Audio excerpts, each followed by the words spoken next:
Belur girls স্কুলে দুঃসাহসিক চুরির ঘটনায় চাঞ্চল্য ছড়ালো। সূত্রের খবর, মঙ্গলবার সকালে স্কুল খুলতে গিয়ে দেখা যায় স্কুলের অফিস ঘরে 7 থেকে 8টি আলমারি ভেঙে চুরি গেছে টাকা পয়সা ও একাধিক নথি। ঘটনার খবর পেয়ে ঘটনাস্থলে পৌঁছায় বেলুর থানার পুলিশ।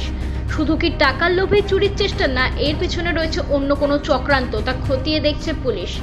এই ঘটনায় আতঙ্কিত শিক্ষক থেকে অভিভাবকরা সকলেই। স্কুলের নিরাপত্তা নিয়েও উঠছে একাধিক প্রশ্ন। দেখা যায় না বললে ভুল হবে। আমি এখানে দেখেছি রঘুনাথপুর নফর একাডেমির কথা শুনেছি, চিত্তরঞ্জন বালি নিশ্চিন্দা চিত্তরঞ্জন বিদ্যালয়তেও চুরি হয়েছে, সেটাও আমরা জানি। এবং এখানেও আমার স্কুলে আজকে দেখলাম এই কাল রাত্রিরে এই ঘটনা ঘটেছে। এখন আমি জানি না যে কি কেন হচ্ছে, কারা করছে, এগুলো তো আমার জানার কথা নয়। এটা বেলুর গার্লসের ইতিহাসে আমি প্রথমবার শুনলাম।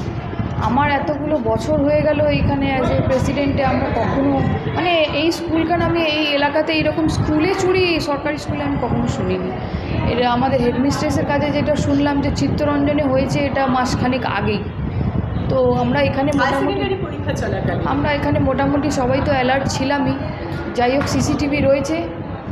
স্কুলটা এরকমই হটস্পট জায়গায় যে 4 মাথার মোড়, চারপাশেই সিসিটিভি। তো আশা করি যেন সে ধরা যায়। হাওড়া থেকে সোমনাথ পল্লের report, U Bangla TV. U Bangla TV হৃদয় ছুঁয়ে যায়।